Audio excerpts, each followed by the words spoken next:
So the last stage of the bull market is finally here.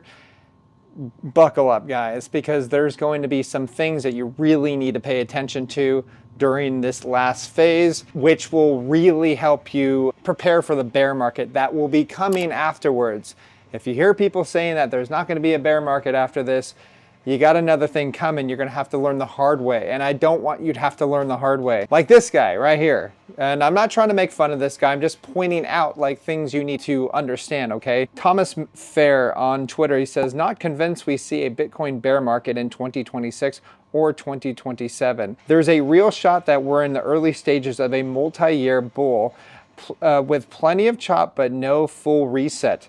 ETFs and Bitcoin treasuries changed everything. This is the institutional era now. So I'm sure he has like good intentions for people, but keep in mind that this is the type of thinking that's going to make you a big loser in the very end of things, thinking that it's just going to go up only. We've heard this time and time again before, even with countries getting involved with Bitcoin, you know, when El Salvador got involved with Bitcoin last bull market. So, you know, this is a type of rhetoric that you're going to see constantly, and it's really hard to like get rid of the noise and look what's happened in the past, because as Mark Twain says, history doesn't always repeat, but it does rhyme. So take it from me. Check out learningcrypto.com if you want to stay on top of this stuff, because we're going to be taking profits and we're going to kill it in the next bear market, which is coming. Okay, so we also have the Kobeissi letter saying U.S. credit card delinquencies are surging. The share of credit card balances at large banks 30 plus days past due reached 3.40 in Q1 2025, the third highest in the last 13 years. So people are hurting right now, and there's a reason for that. Inflation. There's so much currency being printed right now, and you're seeing this in so many things like this, and also the fact that Bitcoin is so high. I think people are realizing there's no stopping this train, this runaway train that is just printing its currency into oblivion. Okay, so now they also said, the Kobeissi letter, Dow futures fell 200 points. This is the other day. This is on Friday. In the market's initial reaction to President Trump's 30% tariffs on the US and Mexico. But keep in mind, look at that, it just erased everything. Bitcoin doesn't care about these tariffs too much. But the reason why Bitcoin is rising is because people do care, and they're like, you know what? Screw this stock stuff.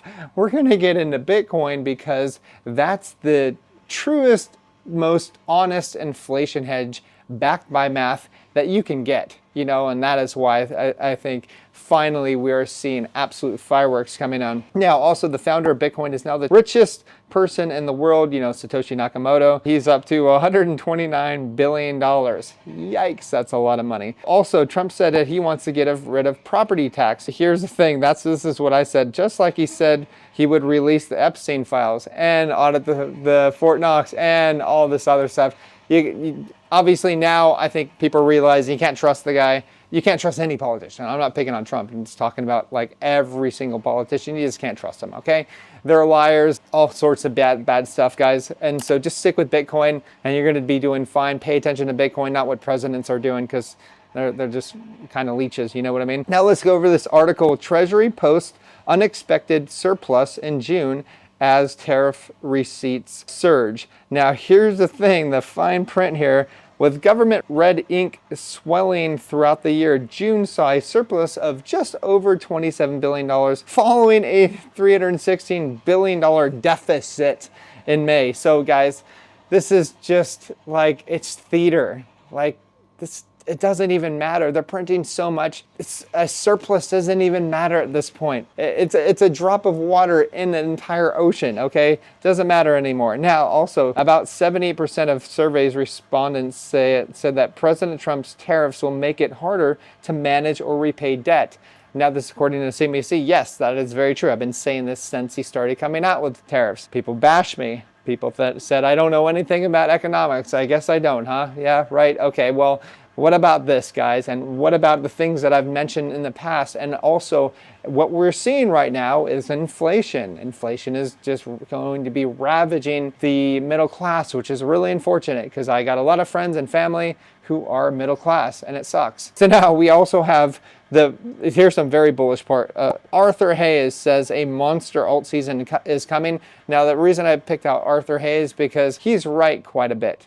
He's been in this space for a lot longer than most of the large accounts that you see on Twitter or on YouTube. He's a pretty reliable guy, and he's a very smart guy as well. OG here. Now, lastly, we have the Federal Reserve potentially changing chairman. So we have the current Federal Reserve, Jerome Powell. Now he's thinking of resigning, and a lot of people are thinking, oh, this is because of Trump. Trump wanted him out.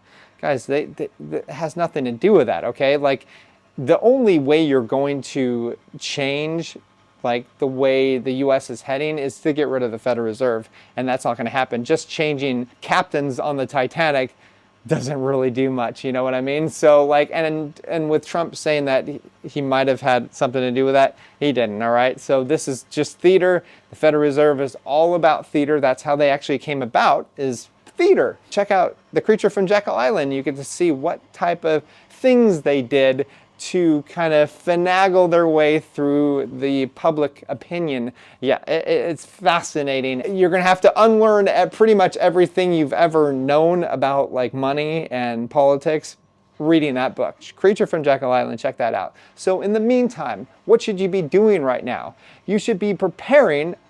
Like, here's my suggestion. I just did a market update today at learningcrypto.com, and I told my members, hey, listen, the best thing you can do right now is really prepare. Use this final phase, which who knows how long it's going to last.